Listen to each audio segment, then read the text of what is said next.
Bapak, Ibu, dan teman-teman. Sungguh indah ya firman yang sudah kita dengarkan Jumat lalu mengenai tubuh kita ini adalah bait Allah dan mesbah yang sesungguhnya itu adalah hati kita. Sungguh kebenaran yang sangat menguatkan bahwa Tuhan melihat hati. Walaupun orang-orang di luar sana boleh melihat apa yang ada di luar ini, tapi Dia melihat mesbah kita, hati kita, tempat kita memberikan ucapan syukur untuk Tuhan, tempat kita menaikkan pujian kita, sikap hati kita sungguh luar biasa. Maka dari itu, sekali lagi mari kita memuji Tuhan dari kedalaman hati kita dan siapkan diri kita untuk mendengar kebenaran firman lagi malam hari ini.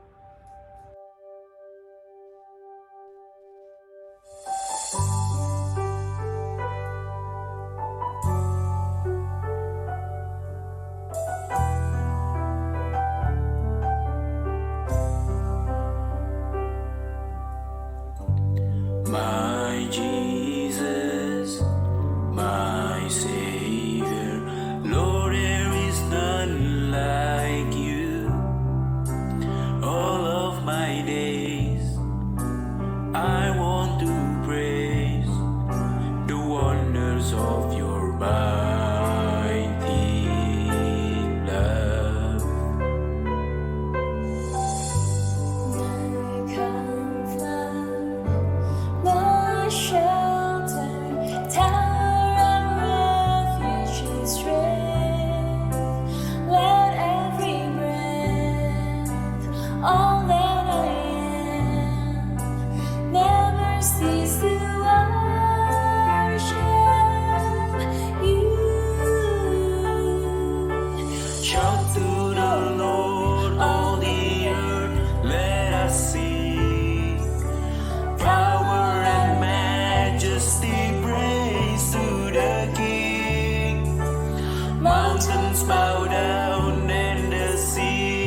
satu lagu lagi. Ini lagu yang kita udah sering nyanyiin sebetulnya, judulnya I Want to Sing. Saya setiap kali nyanyi lagu ini selalu ingat satu ayat dari mungkin passage yang sangat terkenal, salah satu passage favorit kita semua mungkin, yang dari Mazmur 23. Tuhan adalah gembalaku, takkan kekurangan aku, bla bla bla. Tapi yang membuat saya ingat adalah karena terjemahan The Passion Translation-nya di ayat 4, kalau di bahasa Indonesia berkata, sekalipun aku berjalan dalam lembah kekelaman, aku tidak takut bahaya, sebab engkau besertaku, ya kan? Gadamu dan tongkatmu itu yang melindungi aku, gitu. The Passion Translation-nya terjemahannya berkata seperti ini. Lord, even when your path takes me to the deepest valley, fear will never conquer me, because you already have. Ini keren banget menurut saya. Tuhan, meskipun kalau saat aku mengikuti jalanmu tuh mungkin seringkali membawa aku ke kekelaman, membawa aku ke tempat yang mungkin nggak enak, melalui masa-masa yang mungkin kita rasa menakutkan, masa-masa yang penuh kekelaman mungkin. Tapi Daud berkata, rasa takut itu tidak akan menaklukkan aku, karena engkau sudah menaklukkan aku. Amen. Saat hidup kita sudah benar-benar ditaklukkan ke Tuhan Yesus, saat kita sudah benar-benar encounter Tuhan, harusnya tidak ada satupun yang kita takuti di bumi, karena kita tahu bahwa seluruh hidup kita sudah jadi miliknya Tuhan. Seluruh hidup kita sudah ditaklukkan oleh Tuhan. Masa depan kita, masa lalu kita, sehingga kita nggak perlu takut lagi. Karena jika Allah di pihak kita, siapa lawan kita? Amen. Mari sama-sama nyanyikan lagu ini. Mari sama-sama katakan dari hatimu sungguh-sungguh. Bukan hanya nyanyi di bibir, tapi sungguh-sungguh jadikan ini doamu malam hari ini. Amen. I want to sing until I am lost in your love, till I'm found in your presence, worshiping before your throne, moved by your spirit, entering into your flow. How precious this moment, Lord, I want you to know. Sama-sama katakan sekali lagi di depan. I want to sing until I am lost in your love, till I'm found in your presence, worshiping before your throne, moved by your spirit, entering into your flow.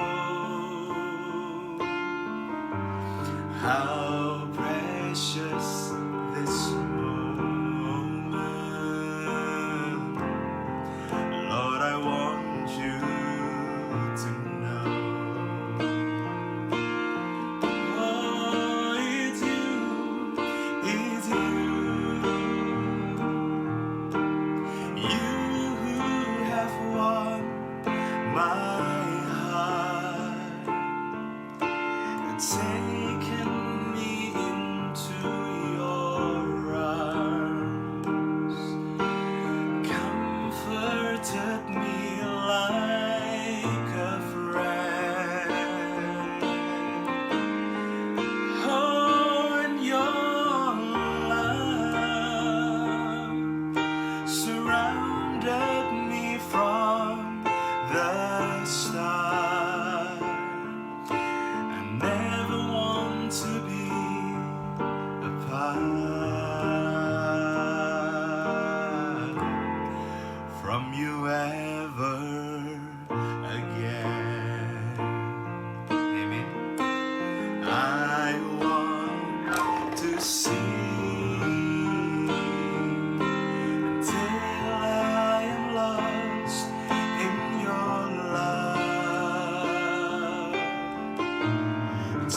I'm found in your presence,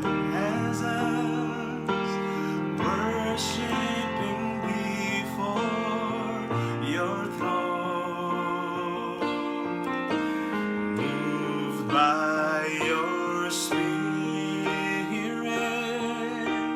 entering into your flow. How precious this moment, Lord, I want you to know. Sama-sama katakan, it's you, it's you, it's you. You have won my heart. You've taken me into your arms, comforted me like a friend, and your love surrounded me from the start. I never want to be apart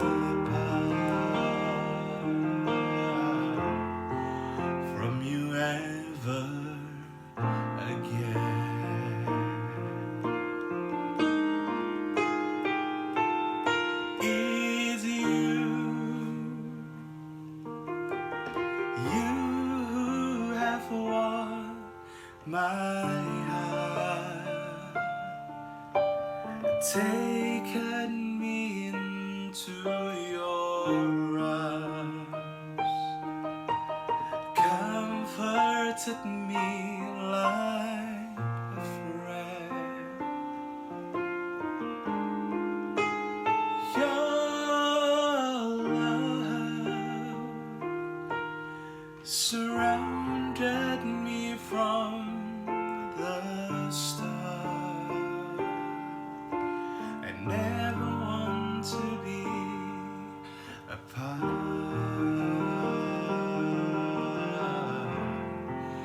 from you ever again. Oh, I never want to be apart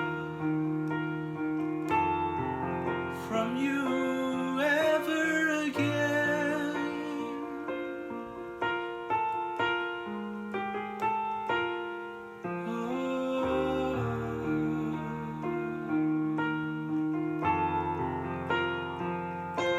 So take joy, my King, in what you hear. Let it be a sweet, sweet sound in your ear.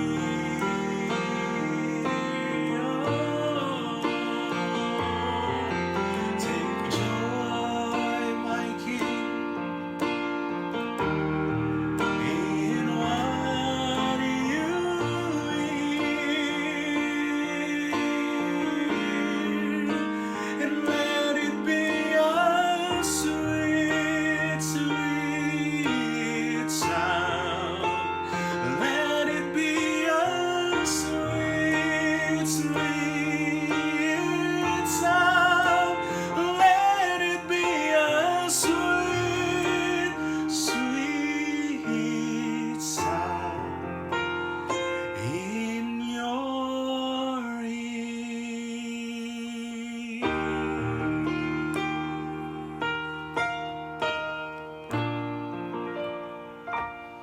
Saat mengikuti sesi pengajaran hari ini, Tuhan Yesus memberkati.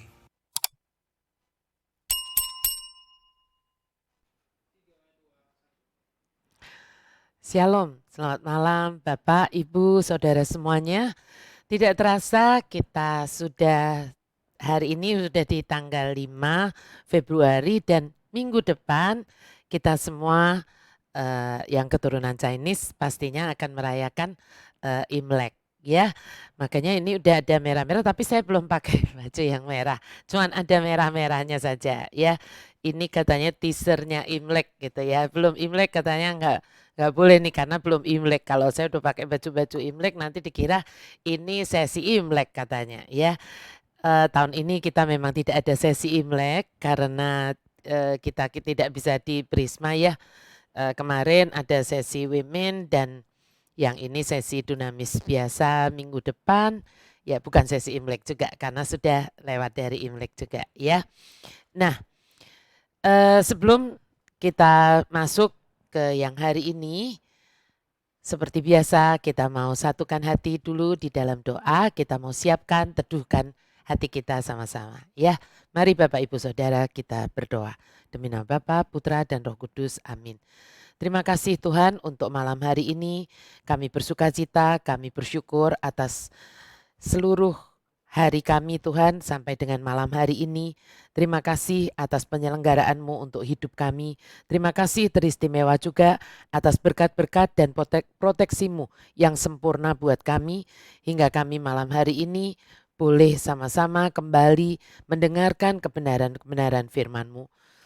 Tuhan, kami mau meneduhkan hati kami mau menundukkan pikiran kami kepada Engkau sendiri Tuhan, supaya setiap kebenaran firman-Mu menjadi benih yang tertanam kuat di dalam hati kami dan kami boleh praktekkan di dalam hidup kami sehari-hari sehingga apa yang menjadi kehendak-Mu Tuhan sungguh boleh terjadi di dalam hidup kami boleh menjadi garam dan terang untuk sekitar kami dan akhirnya Tuhan banyak orang juga ingin mengenal Engkau sebagai Tuhan, sebagai penebus dan sebagai Raja mereka. Engkau yang berdaulat di dalam pikiran dan di dalam hati kami saat ini Tuhan, supaya tidak ada kuasa yang bukan dari Tuhan yang boleh ikut serta di dalam sesi ini. Hanya Tuhan Yesus yang berkuasa atas setiap kami anak-anak-Mu dan Roh Kudus Engkau yang melawat kami anak-anak-Mu supaya kami boleh menerima revelation yang dari Tuhan. Di dalam nama Yesus Kristus Tuhan kami berdoa, kami bersyukur, kami sungguh percaya, kami menerima yang kami doakan ini. Mari kita katakan amin. Demi nama Bapa, Putra dan Roh Kudus. Amin. Ya, saya mau review sedikit dari sesi yang Jumat kemarin ya, yang judulnya adalah Don't Shape the Stone. Jumat lalu kita sudah mengerti kapan mesbah atau hati kita ini. Tadi Livi waktu membuka Praise and Worship sudah mengingatkan ya bahwa mesbah itu adalah hati kita ya. Kapan hati kita ini kita izinkan mesbah kita ini kita izinkan dibentuk oleh dunia ini adalah saat kita berkompromi dengan dunia ini ya, berusaha mencocokkan diri kita dengan dunia ini sehingga atau supaya kita diterima oleh dunia ini dan akhirnya sebagai akibatnya kita tidak lagi peka pada apa yang Tuhan tidak sukai atau yang kita sering sebut sebagai dosa dan di ujungnya kita sendiri yang rugi karena favor Tuhan tidak bisa turun di dalam hidup kita.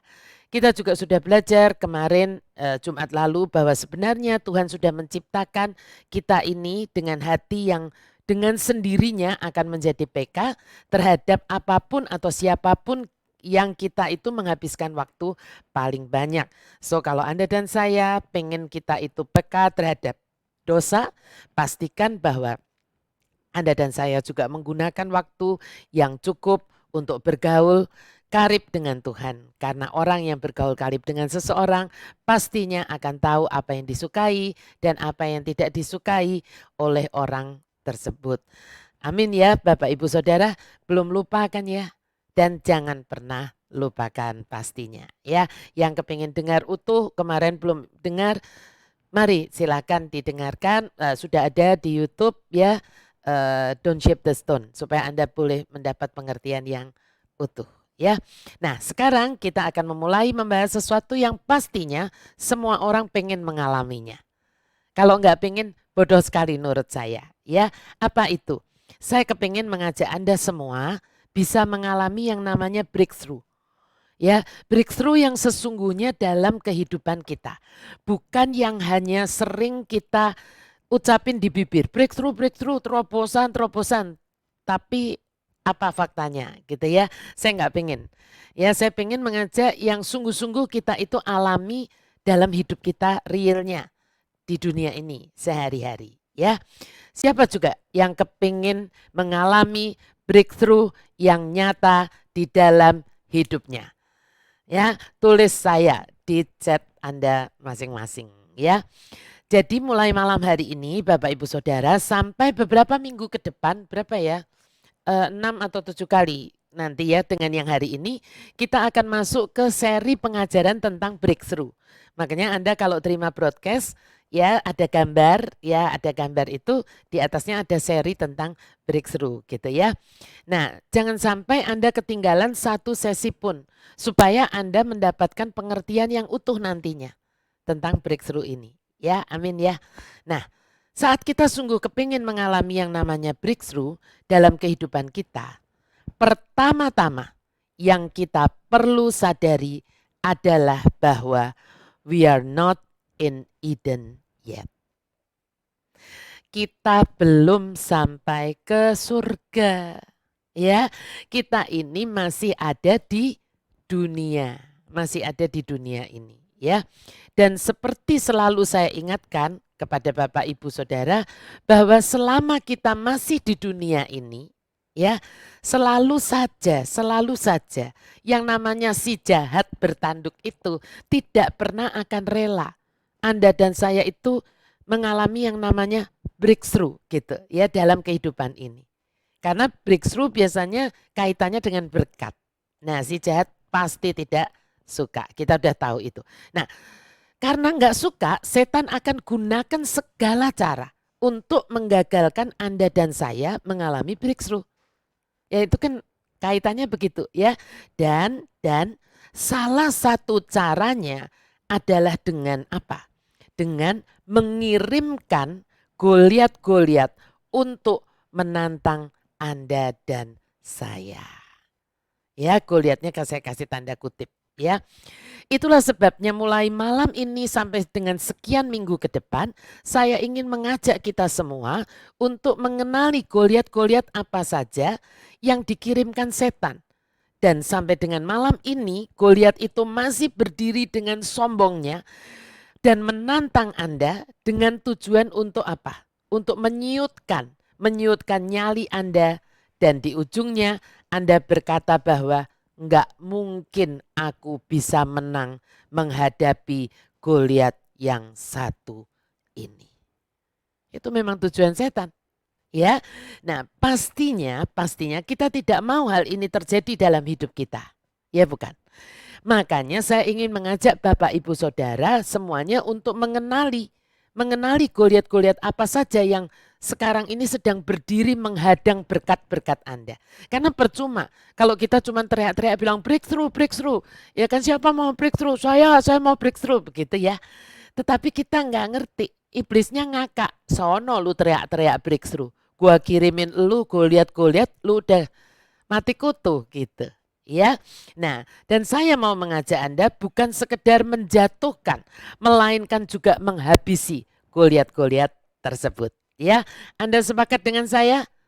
Siapa yang sepakat silakan tulis kata sepakat di live chat Anda masing-masing. Ya, oke sekarang kita mulai. Saya ingin kita mengingat dulu kisah kepahlawanan Daud.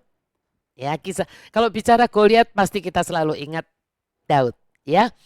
Kisah epik Daud dan Goliat ini adalah salah satu cerita yang paling terkenal di Alkitab. Di sisi lembah Elah, ya kalau Anda ke Israel biasanya diajak tuh ke lembah Elah ya. Kalau enggak diajak ya minta. Ya supaya Anda tahu ya.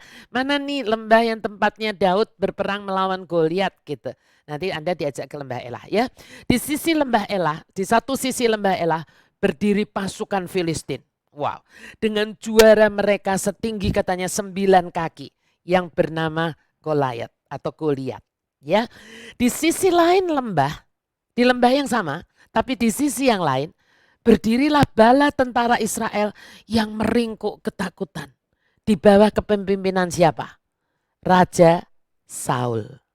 Ya, selama 40 hari Goliat ini telah mengejek orang Israel dan menahan mereka dalam cengkeraman ketakutan. Ya, hari demi hari si Goliat ini menantang mereka untuk Israel itu mengirimkan satu tentara untuk menghadapi Goliat ini 1 lawan 1 katanya. Dan sejauh ini tidak ada yang mengajukan diri. Nggak berani. Ya, nah mungkin Anda bisa membayangkan dan tidak hanya membayangkan. Mungkin ketika saya ngomong seperti ini, Anda bisa merasakan apa yang dirasakan oleh bangsa Israel. Karena Anda juga sedang merasakan keadaan yang mirip saat ini di dalam hidup Anda. Seperti yang dihadapi oleh bangsa Israel saat itu. Ada Goliat, bahkan Goliat, ya kan, yang sedang berdiri di depan Anda, mengejek, melecehkan, dan menghina Anda, serta menantang Anda untuk berperang 1 lawan 1. Goliat apa itu? Goliat apa itu? Mungkin itu adalah Goliat ketakutan. Atau Goliat amarah. Atau Goliat penolakan atau rejection. Atau Goliat insecure. Atau Goliat comfort zone yang membuat Anda takut melangkah maju ke next level. Atau Goliat kecanduan atau addiction. Bapak, Ibu, Saudara, apapun Goliat tersebut dalam hidup Anda, day by day, ia akan merampas yang namanya kekuatan dan kekuasaan Anda. Ya, kalau dibiarin. Anda mungkin sudah mencoba selama ini untuk menghentikan ejekannya. Tetapi Anda merasa powerless. Dan setan tertawa ngakak dan berkata, kamu mati kutu kan? Kalau kamu bertemu Goliat yang satu ini. Ya kan? Anda bisa sebutkan apa itu? Yang membuat Anda mati kutu selama ini. Dan akhirnya Anda tidak pernah dapat mengalami yang namanya kepenuhan atau wholeness. Dan terobosan atau breakthrough. Kebebasan dan kemenangan yang sebenarnya Tuhan sudah sediakan untuk Anda dan saya. Ya. Namun good news-nya adalah, ada berita baiknya. Good news-nya adalah Tuhan telah memberi cara bagi Goliat ini untuk tumbang. Ya. Namun semuanya itu walaupun Tuhan sudah memberi cara ya bagi Goliat ini untuk tumbang, semuanya ini harus diawali dengan Anda dan saya percaya. Percaya apa?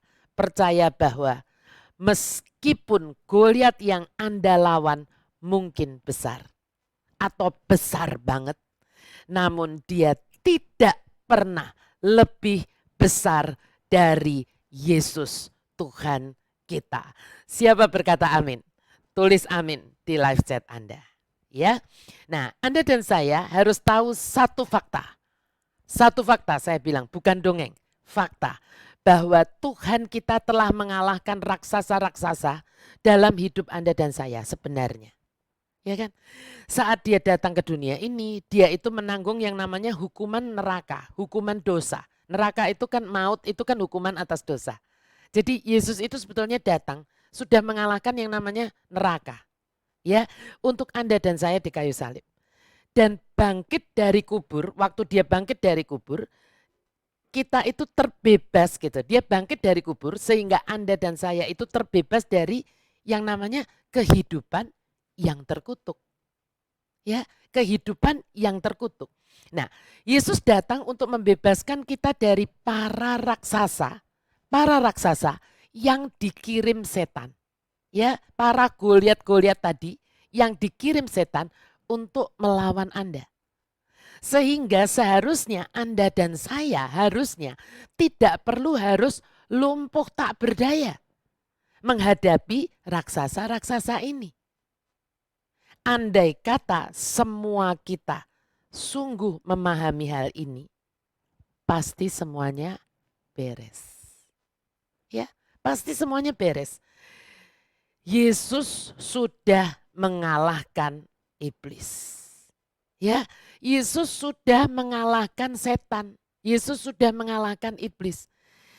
Namun seperti kita baca di dalam 1 Petrus 5 ayat 8, kita lihat ya, kita baca supaya sebetulnya ini ayat yang familiar banget ya, tapi saya tetap keluarkan ya. Sadarlah dan berjaga-jagalah, lawanmu si iblis, perhatikan, berjalan keliling sama seperti singa yang mengaum-ngaum dan mencari orang yang dapat ditelannya. Ya, iblis itu masih berkeliaran Bapak Ibu Saudara sampai dengan hari ini. Karena dia belum diikat. Diikatnya nanti di masa 1000 tahun. Lalu dilemparkan ke jurang maut, ke lautan api. Itu setelah 1000 tahun ya. Yang belum pernah tahu ini dengarkan seri pengajaran kitab Wahyu ya, yang saya bawakan tahun lalu ya. Nah, iblis itu masih berkeliaran mencari siapa yang dapat ditelannya. Sudah ompong tapi kayak oma opa menggigit sudah nggak bisa, tetapi menelan bisalah. Ya bukan? Ya. Nah, tapi gini Bapak Ibu Saudara, malam ini saya ingin memberikan, kalau boleh memberikan gambaran yang lebih jelas malam ini. Saya mau berkata begini, iblis itu seperti ular dengan kepala terpenggal. Ya kan, saya pernah ceritakan tetangga saya waktu bangun rumah lalu ada ular, ingat ya cerita saya. Nah, iblis itu seperti ular dengan kepala terpenggal. Saat Anda membunuh, kenapa saya berkata begitu? Gini, saat Anda membunuh seekor ular, membunuh loh, artinya kalau membunuh itu kan ularnya sudah mati, ya kan? Anda harus memastikan bahwa atau untuk segera mengubur kepala ular tersebut. Kenapa begitu? Kenapa begitu? Kira-kira ada yang tahu nggak?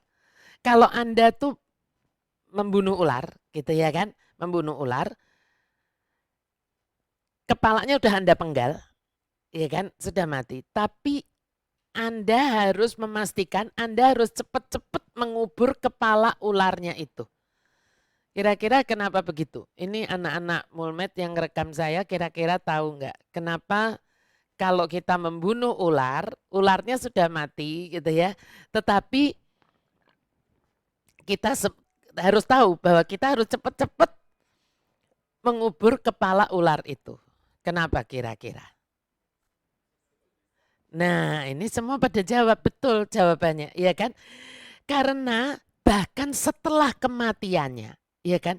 Ular tersebut masih menyimpan bisa, masih menyimpan racun dalam dosis yang mematikan di taringnya.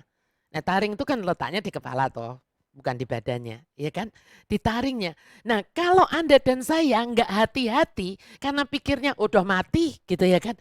Dan Anda malah menginjak kepala ular tersebut, ular yang sudah mati itu dengan kaki telanjang, kita masih bisa istilah saya terracuni.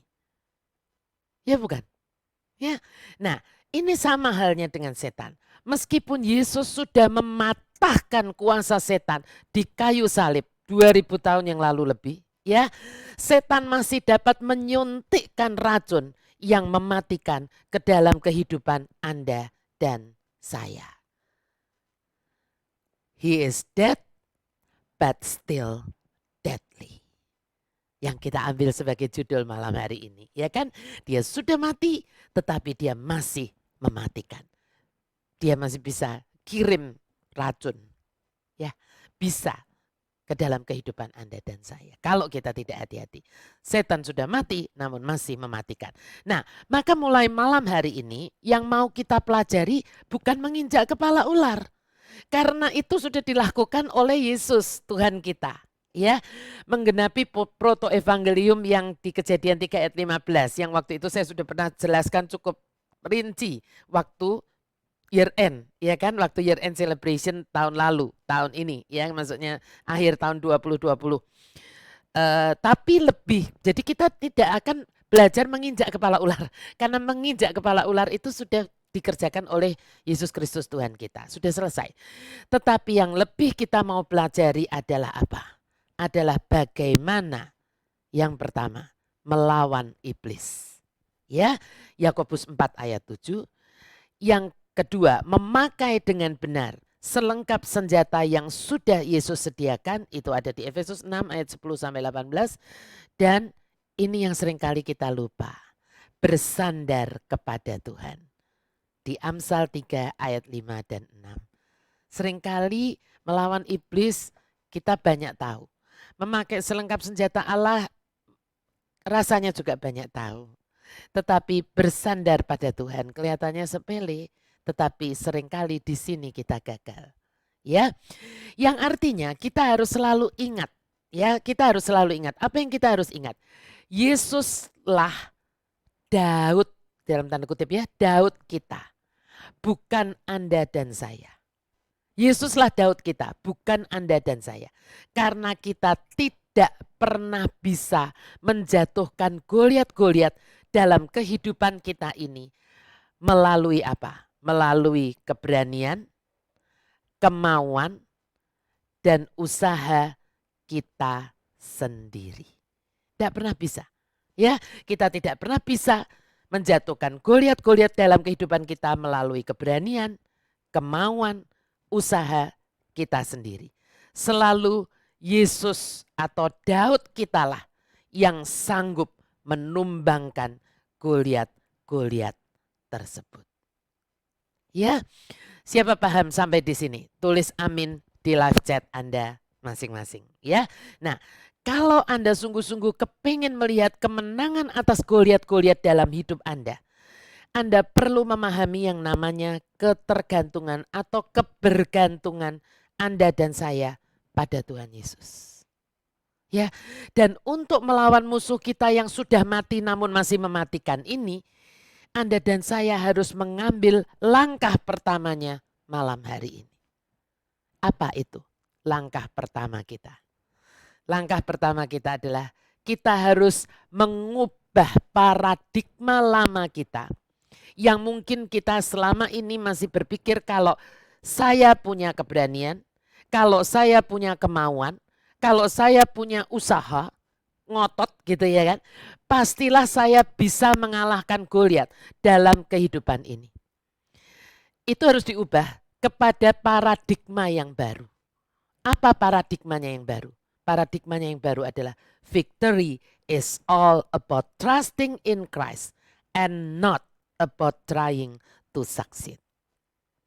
Kemenangan adalah tentang percaya kepada Tuhan Yesus, mempercayai Kristus, dan bukan tentang mencoba untuk berhasil. Siapa berkata amin? Sekali lagi tulis amin di live chat Anda masing-masing ya. Makanya banyak orang itu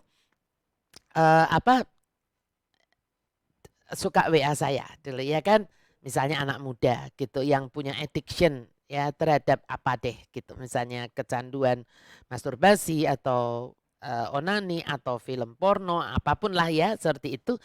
Biasanya ngomongnya begini, aku sudah coba dengan sekuat tenaga tante tapi tidak bisa. Dan seperti aku kayak gagal dan gagal lagi dan gagal lagi. Orang yang seperti itu kan berasa kayak seperti dilecehkan kan sama Goliat ini kan.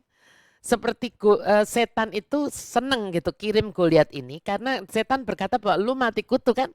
Kalau udah ketemu Goliat yang satu ini, ya lu boleh nyembah di gereja, lu boleh aktif di pelayanan, lu boleh ngomong Yesus Yesus, tapi begitu gue sodorin di depan lu Goliat yang satu ini, lu mati kutu. Iya kan?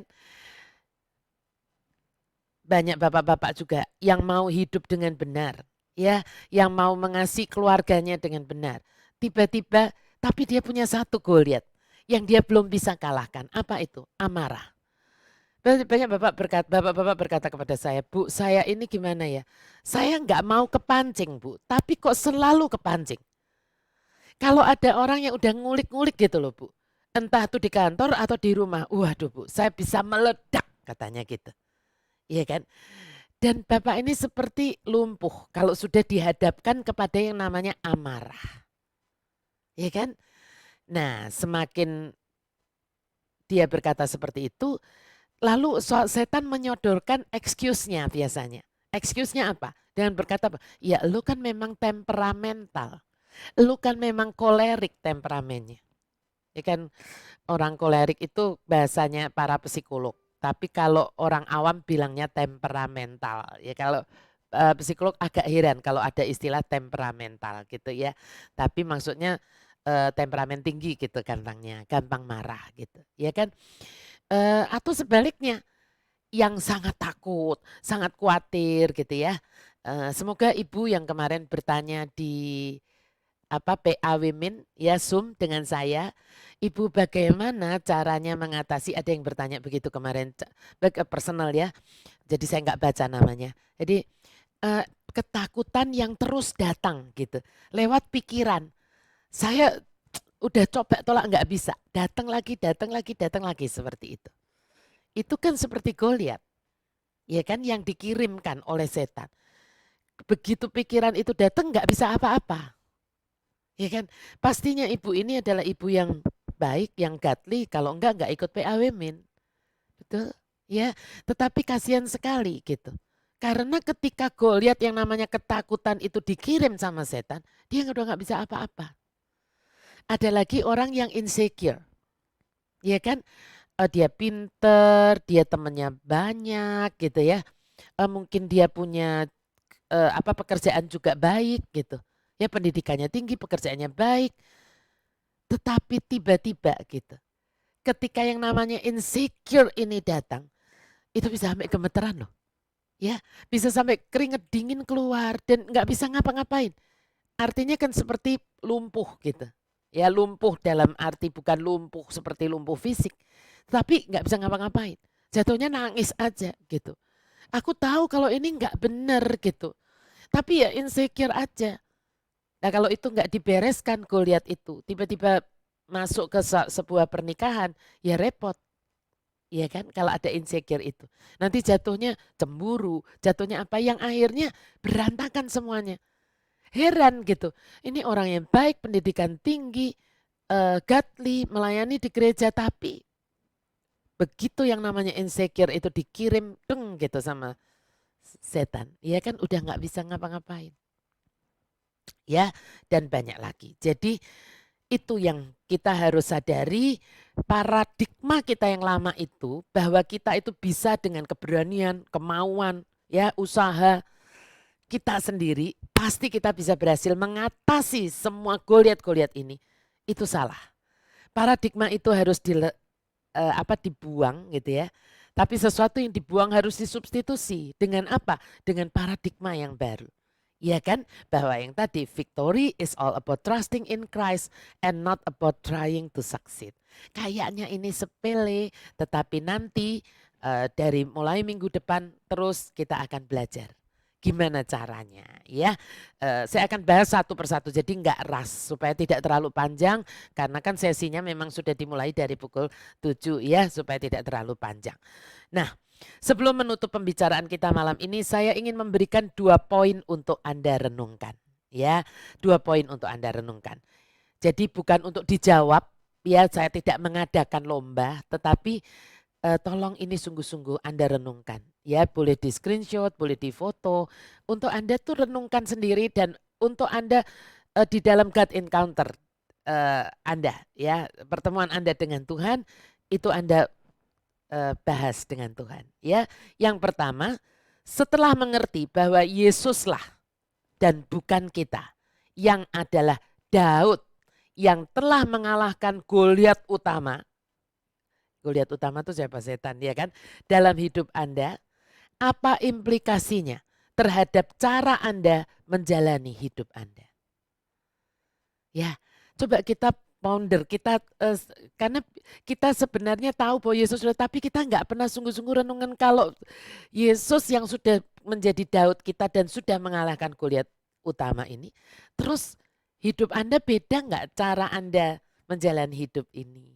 Ya, coba Anda renungkan itu. Yang kedua, apa yang akan Anda lakukan agar Anda tidak menginjak kepala berbisa dari musuh yang sebetulnya telah dikalahkan oleh Tuhan kita ini. Jangan buru-buru menjawab karena ini harus direnungkan secara mendalam. Ya. Nah, sebelum saya menutup ini, saya ingin memberikan satu revelation yang bagus sekali dari Tuhan. Ya, di Wahyu 21:21, waktu itu waktu membahas Wahyu pastinya ini sudah pernah dikeluarkan. Tapi saya mau keluarkan lagi. Kita diberitahu oleh Rasul Yohanes bahwa pintu-pintu gerbang kota Yerusalem baru, itu kota yang menjadi the promised land Anda dan saya, ya. Kota Tuhan gitu ya, itu terbuat dari satu mutiara. Setiap gerbangnya itu terbuat dari satu mutiara yang utuh. Waktu itu saya sudah pernah membahas, tetapi saya belum membahas yang Revelation yang ini. Ya, mari kita lihat dulu Wahyu 21 ayat 21. Dan ke-12 pintu gerbang itu adalah 12 mutiara. Setiap pintu gerbang terdiri dari satu mutiara dan jalan-jalan kota itu dari emas murni bagaikan kaca bening. Secara spesifik disebutkan bahwa 12 gerbang itu masing-masing terbuat dari satu mutiara. Ya, pernah nggak Anda memikirkan ini? Memikirkan apa, Bu? Memikirkan gini, mengapa kok mutiara? Ya.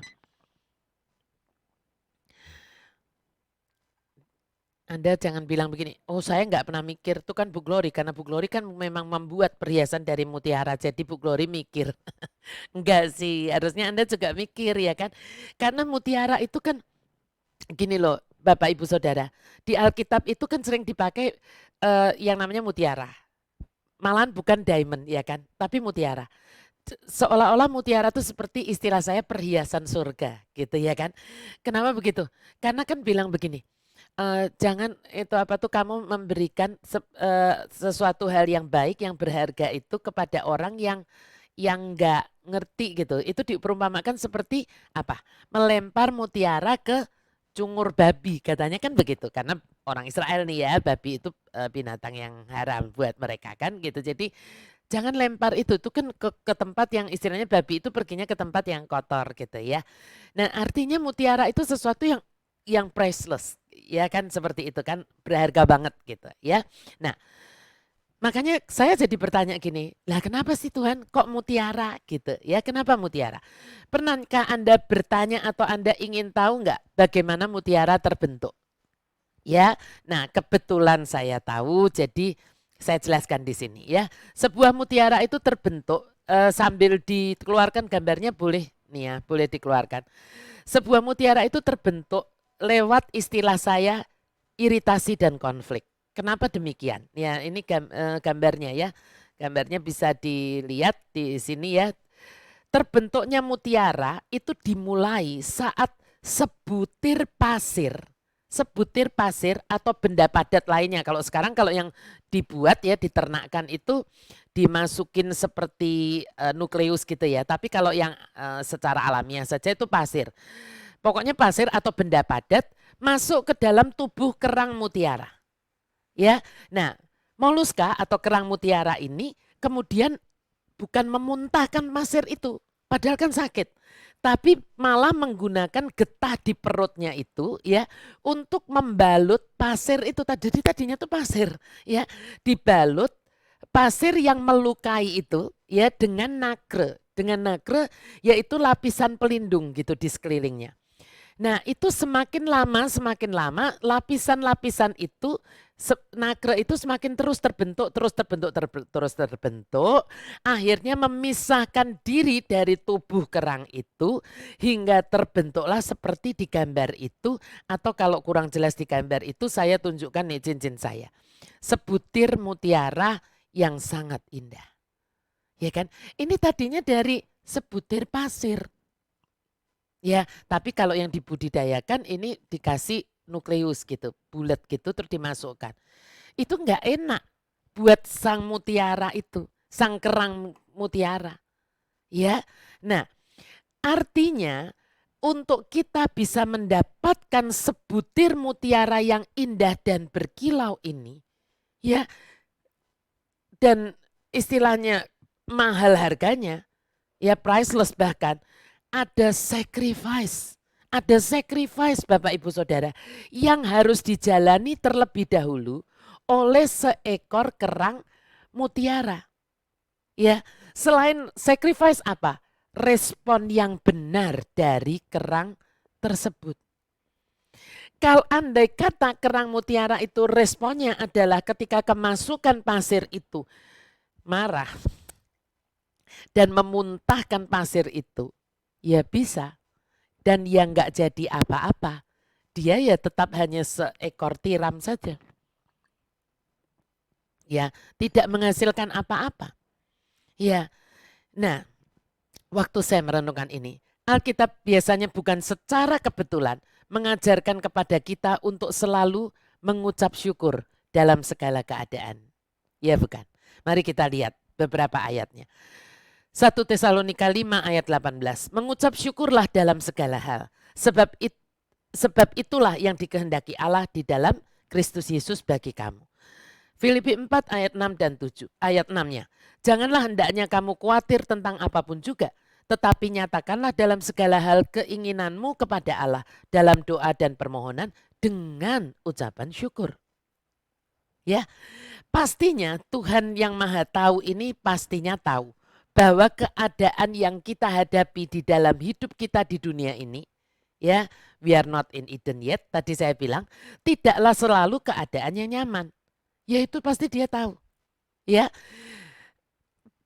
dia juga pastinya tahu bahwa seringkali memang banyak hal yang membuat Anda dan saya itu khawatir. Sehingga saat kita berdoa pun seringkali sulit untuk kita bisa tetap bersyukur di tengah semua keadaan yang tidak enak yang sedang Anda dan saya alami. Iya, Tuhan pastinya tahu. Benar enggak? Ya. Nah, namun mengapa kalau dia sudah tahu hal itu, bahwa itu sulit buat Anda dan saya yang belum sampai ke Eden ini, ya kan, untuk tetap mengucap syukur, kenapa dia tetap memerintahkan itu untuk kita itu tetap bersyukur, ya kan, di tengah semua kesulitan hidup yang sedang kita hadapi. Kan tadi ayatnya itu kan tidak bilang begini kan, kalau Anda bisa, kalau kamu bisa mengucap syukurlah dalam segala keadaan. Kan tidak ada tambahannya begitu, jangan ditambahin, ya kan, jangan ditambahin, nanti Anda dan saya harus mempertanggungjawabkannya. Ya, nah kenapa kok ini kan namanya bukan option kan, tetapi perintah mengucap syukurlah dalam segala hal kan begitu ya. Nah, mengapa demikian Bapak Ibu Saudara? Pernah enggak Anda mikir kenapa kok Tuhan itu sampai memerintahkan Anda dan saya itu mengucap syukur padahal dia tahu kita we are not in Eden yet. Karena saat kita ada di sebuah konflik, Anda sedang mengalami persoalan itu kan konflik, ya. Konflik dengan kehidupan ini atau di dalam kehidupan ini. Ketidakpastian gitu ya. Yang sebenarnya semuanya itu kan dapat mengiritasi hati kita. Ya. Itu kan konflik itu bisa mengiritasi hati kita. Namun ketika itu terjadi, Anda dan saya memilih untuk tetap bersyukur dan worship him, memuji dia. Ya, itulah namanya sacrifice. Ya kan, itulah namanya sacrifice. Artinya, sacrifice itu apa sih? Artinya kita itu bereaksi secara tepat. Ya, kita bereaksi secara tepat yang ujungnya seperti kerang mutiara tadi akan menghasilkan sesuatu yang indah, berkilau dan priceless. Tak ternilai harganya. Itulah sebuah gerbang mutiara. Ya, gerbang di mana ada pujian dan penyembahan syukur dinaikkan di tengah konflik dan iritasi. Adalah tempat di mana hadiratnya, his presence, ya, hadiratnya akan turun. Tempat raja di atas segala raja itu akan tinggal. Dan gerbang seperti itulah yang akan terbentuk saat Anda dan saya mau bergerak di luar, ya, bergerak di luar apa yang akal manusia bisa menjelaskannya. Ya, umumnya kan kalau istilahnya begini, kalau nggak enak ya ngeluh, kalau enak ya bersyukur, kan begitu.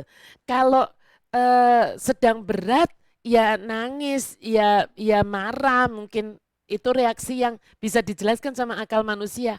Ya kan? Kalau kita dapat berkat, ya kita bersorak-sorai dan berkata puji Tuhan, itu yang umum.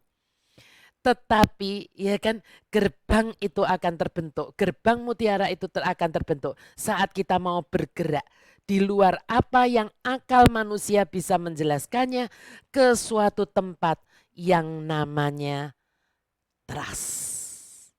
Ke satu tempat yang namanya trust. Dan di saat itulah sebuah pintu gerbang terbentuk. Pintu masuk di mana pintu gerbang itu apa? Pintu gerbang mutiara. 12 gerbang itu adalah pintu masuk di mana Raja Kemuliaan, the King of Glory, dapat menginvasi situasi Anda dan saya. Tuhan Raja Kemuliaan itu, apa artinya menginvasi? Akan menerobos masuk untuk mengubah kehidupan Anda dan saya. Siapa menangkap revelation dari Tuhan ini? Tulis amin, amin, amin 3 kali di live chat Anda masing-masing ya. Dan mari beri kemuliaan untuk our King of Glory ya. Kasih tanda begini. Waktu Zoom ibu-ibu wah semuanya begini. Kalau menjawab amin semuanya begini. Karena kalau ngomong nggak bisa nanti semuanya masuk karena Zoom ya. Nah, Jumat depan kita akan libur karena Imlek. Ya, jadi Jumat depan pastinya nggak ada yang buka YouTube ya, semua akan kumpul sama keluarga. Lah saya juga mau kumpul juga, anak-anak ini juga pastinya mau kumpul dengan keluarganya masing-masing. Masa saya suruh datang ke rumah saya ya. Nah, Jumat depannya lagi tanggal 19 Februari kita akan mulai mengidentifikasi Goliat-Goliat yang dikirimkan setan untuk menghadang breakthrough Anda dan saya. Ya, tapi malam ini kita sudah sepakat dulu. Apa yang kita mau sepakati? Goliat must fall. Ya, Goliat harus kita tumbangkan. Amin ya Bapak Ibu. Jadi save the date tanggal 19 Februari hari Jumat. Kita bertemu lagi ya. Jangan sampai Anda ketinggalan mengikuti seri khotbah kita tentang breakthrough ini. Ya, dan sekarang kita mau sama-sama menyanyikan lagu yang diambil dari dialog Musa dengan Tuhan. Saat Tuhan itu meminta Musa dan bangsa Israel itu melanjutkan perjalanan karena Tuhan itu kan jengkel gitulah gampangnya ya sama bangsa Israel itu kegi gitu. Karena bangsa Israel ini kan bangsa yang tegar tengkuk. Jadi Tuhan itu enek gitu kan sama bangsa Israel dan Tuhan ini sebetulnya mikir gitu. Nanti kalau dia terus jalan dengan bangsa Israel takutnya kelepasan kalau saya pakai pikiran manusia. Mengutuk bangsa Israel. Sehingga dia bilang sama Musa, Musa ini orang yang paling lembut katanya dalam sejarah manusia ya. Jadi dia bilang sama Musa, Musa kamu jalan deh. Biar malaikat besertamu, berkat-berkatku pasti akan tetap turun ya. Tapi aku gak mau berjalan dengan kamu. Kalau Anda yang dibegitukan gimana? Banyaknya dari kita bilang begini, yaudah nggak apa-apa lah Tuhan, yang penting saya tetap diberkati gitu ya kan. Tuhan ikut, Tuhan nggak ikut nggak ngaruh lah buat saya. Tapi Musa lain Bapak Ibu Saudara. Musa berkata begini, Tuhan kalau engkau tidak mau berjalan bersama bangsa ini, bersama kami tidak akan berjalan. Kenapa begitu? Karena apa yang membedakan bangsa Israel dengan bangsa yang lain adalah karena ada Allah yang berjalan bersama dengan mereka. Wow, keren sekali. Ya, apakah Anda juga berkata begitu? Ya. Apakah Anda juga berkata kepada Tuhan, jika engkau tak besertaku Tuhan, ku tak mau berjalan. Ya. Saya percaya semoga ini yang akan keluar dari hati Anda dan saya. Kita akan sama-sama menyanyikan lagu If Your Presence Doesn't Go With Us bersama saya dan Pak Gana.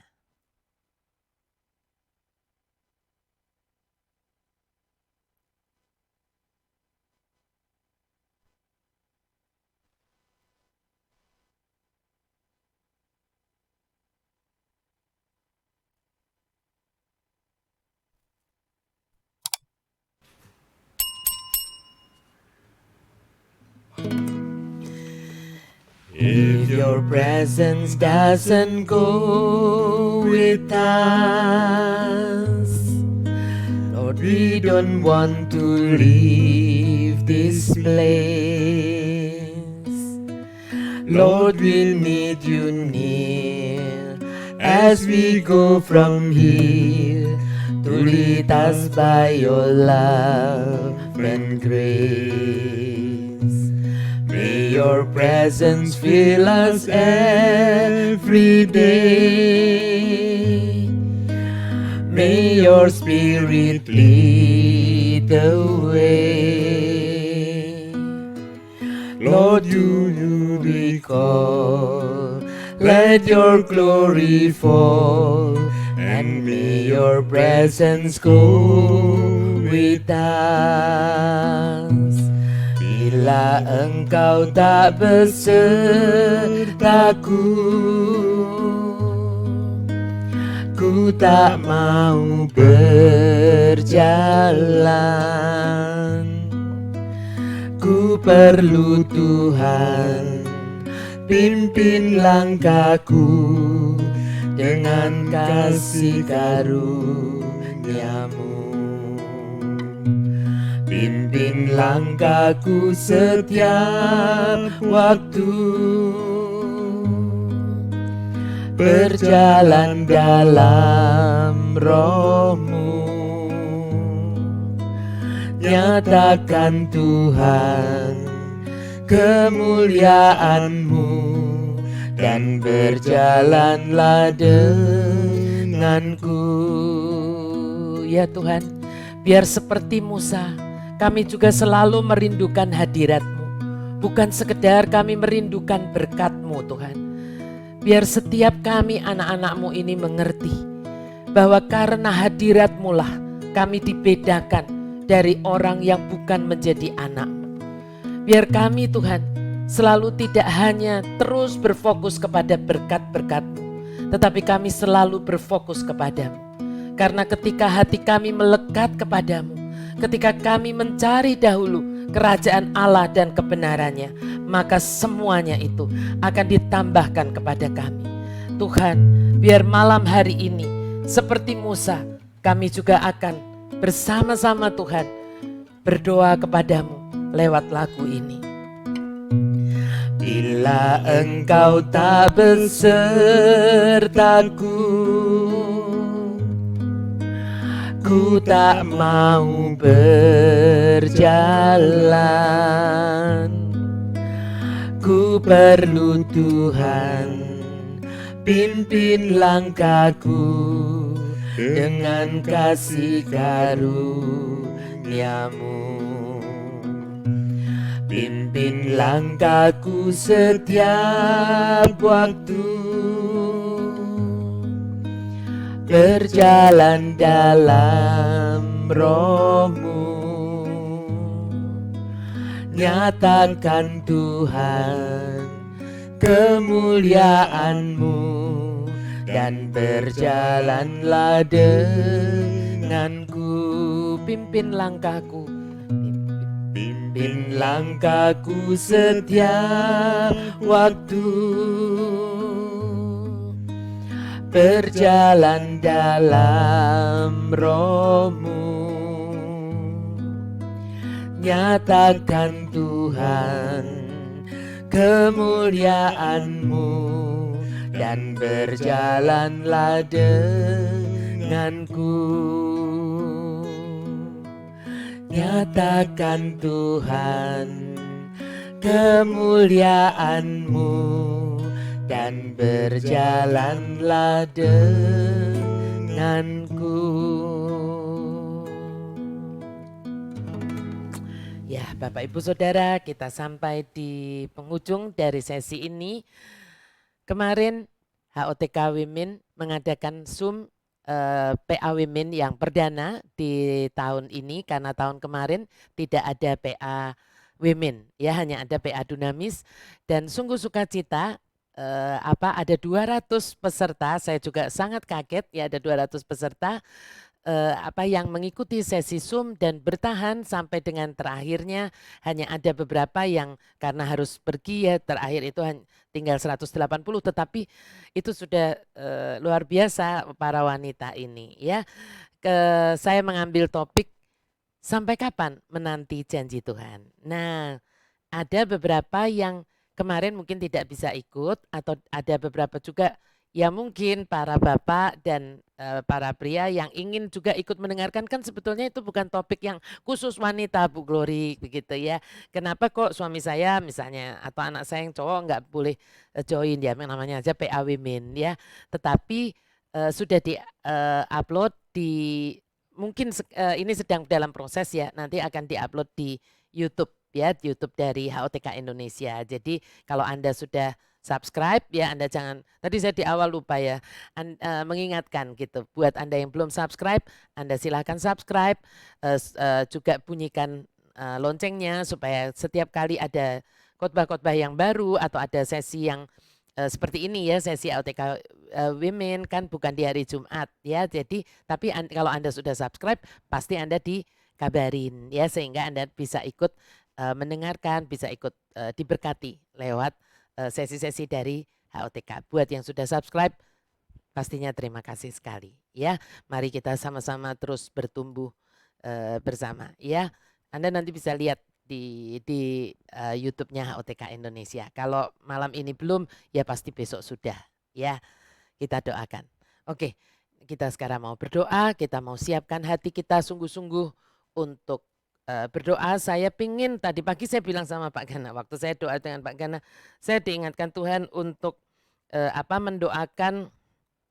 mendoakan ibu, bapak semuanya, saudara semuanya di rumah ya. Saya ingin mendoakan dari ini yang dari kitab Bilangan, sebentar. Saya ingin mendoakan dari Bilangan 6 ya. Untuk doa berkat ini ya, doa berkat untuk Anda semuanya. Setelah nanti kita berdoa untuk persembahan, saya ingin mendoakan doa berkat ini untuk Anda semuanya ya. Oke, yuk kita satukan hati di dalam doa demi nama Bapa, Putra dan Roh Kudus. Amin. Terima kasih Tuhan untuk sesi malam hari ini. Kami membuka sesi seri tentang breakthrough sampai beberapa minggu ke depan. Kami bersyukur malam hari ini kami sudah boleh mengawalinya.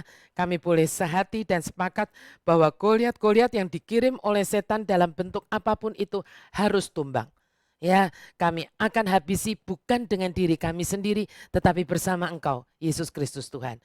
Kami sungguh excited menantikan sesi-sesi yang ke depan, karena kami sungguh-sungguh ingin kami memiliki kehidupan seperti yang Engkau katakan di Yohanes 10 ayat 10, yang berkata bahwa Engkau datang untuk memberi kami hidup, dan bukan hidup yang sekedar hidup, tetapi hidup yang berkelimpahan. Kami tahu Engkau tidak sedang berfokus hanya sekedar pada kelimpahan materi, tetapi kelimpahan kepenuhan di dalam hidup kami. Kami sungguh Tuhan mau mengaminkan firman-Mu itu adalah ya dan amin. Janji-Mu itu pasti akan terjadi untuk hidup kami. Tetapi biar Tuhan, kami juga mau sungguh-sungguh menjalankan bagian kami. Kami mau mempelajari Goliat-Goliat apa saja yang dikirimkan oleh si jahat untuk mengecilkan nyari kami, untuk membuat kami tidak punya kemenangan lagi di dalam Tuhan. Kami merasa powerless, padahal kami sebetulnya adalah powerful. Kami lebih dari pemenang karena Engkau sudah meletakkan semuanya di bawah kaki-Mu. Dan kami adalah tubuh-Mu, Engkau adalah kepala kami Tuhan Yesus. Sehingga apapun yang Engkau letakkan di bawah kaki-Mu juga ada di bawah telapak kaki kami. Dan biar kemenangan itu sungguh menjadi milik kami, kami boleh mengalami breakthrough di dalam setiap area hidup kami. Mulai malam hari ini kami mau menyiapkan hati kami untuk Jumat-Jumat yang ke depan ini, supaya kami sungguh-sungguh boleh mengerti kebenaran-kebenaran untuk kebenaran-kebenaran firman-Mu untuk kami boleh mengalami breakthrough yang nyata di dalam kehidupan kami. Dan malam hari ini Tuhan, kami juga mengucap syukur atas semua kebaikan-Mu, atas semua anugerah-Mu, atas semua proteksi-Mu untuk kami. Kalau hari ini kami masih boleh diberi kesehatan yang baik, kami diberi sukacita, diberi keluarga yang baik, diberi pekerjaan yang baik, kami percaya Tuhan itu adalah dari Tuhan. Bukan karena kami sendiri, tetapi kalau malam hari ini kami sedang ada di dalam konflik yang itu bisa mengiritasi hati kami. Kami sedang mengalami persoalan Tuhan, kami sedang mengalami masalah, baik itu di dalam keuangan, baik itu di dalam kesehatan, baik itu di dalam pekerjaan kami, di dalam hubungan keluarga kami Tuhan. Kami mau memilih seperti kerang mutiara itu. Kami tidak mau menjadikan ini sebagai foothold untuk iblis menjatuhkan kami. Tetapi kami mau tetap memuji Tuhan. Kami mau tetap bersyukur Tuhan seperti apa yang Engkau kehendaki bagi kami. Supaya kami mengucap syukur di dalam setiap keadaan. Bukan karena keadaan itu. Tetapi kami mengucap syukur karena kami tahu ada Tuhan yang tetap menggenggam hari ke depan kami. Ada Tuhan yang tetap menyediakan masa depan yang penuh harapan buat kami. Walaupun saat ini kami ada di tengah konflik Tuhan. Tetapi kami tidak mau membiarkan hati kami ini teriritasi. Kami mau memilih untuk tetap memuji-muji Engkau dan bersyukur atas semua kebaikan-Mu di dalam hidup kami. Dan kami percaya ketika kami melakukan itu, gerbang mutiara itu terbentuk di dalam hidup kami. Gerbang di tempat Raja Kemuliaan itu, the King of Glory, masuk di dalam hidup kami dan menginvasi situasi yang sedang kami hadapi ini. Sehingga semuanya akan terselesaikan tepat pada waktunya. Dan akhirnya kami boleh keluar bukan sekedar sebagai pemenang tetapi lebih dari pemenang. Dan biar malam hari ini Tuhan ketika kami meletakkan persembahan-persembahan terbaik kami, Tuhan yang memberkati kami dengan limpahnya. Melipat gandakan 30, 60, 100 kali ganda. Dan biar Tuhan memberkati engkau dan menudungi engkau. Tuhan menyinari engkau dengan wajahnya dan memberi engkau kasih karunia. Tuhan menghadapkan wajahnya kepadamu dan memberi engkau damai sejahtera. Mulai malam hari ini sampai Maranatha kita bertemu dengan Yesus Kristus Tuhan di awan-awan. Mari semua yang percaya dan diberkati dan diubahkan malam hari ini, mari katakan dengan kuat, amin. Demi nama Bapa, Putra, dan Roh Kudus. Amin. Terima kasih Bapak, Ibu, Saudara semuanya. Jangan lupa minggu depan kita libur 1 kali, lalu kita akan bertemu lagi di tanggal 19 Februari. Selamat berkumpul dengan keluarga, selamat merayakan Imlek bersama dengan keluarga, biar tetap ada sukacita, tetap ada kesehatan, tetap ada berkat-berkat yang terbaik buat Anda semuanya. Itulah doa dari saya dan Pak Gana buat Anda semuanya. Terima kasih, Tuhan Yesus memberkati.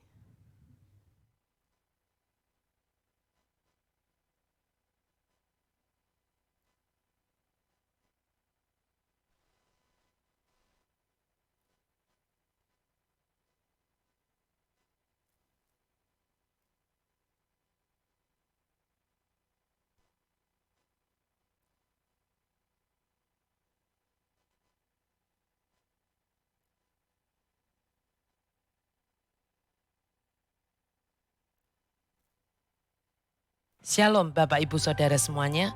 Jika Anda merasa diberkati dengan kebenaran firman Tuhan ini, jangan lupa like dan subscribe channel HOTK Indonesia, serta pencet gambar loncengnya, dan mari bagikan juga kepada teman dan saudara atau keluarga Anda yang lain. Dan dengan melakukan itu, Anda telah menjadi garam dan terang bagi sesama, seperti yang Tuhan minta untuk kita melakukannya. Terima kasih, sampai jumpa di sesi-sesi khotbah saya berikutnya.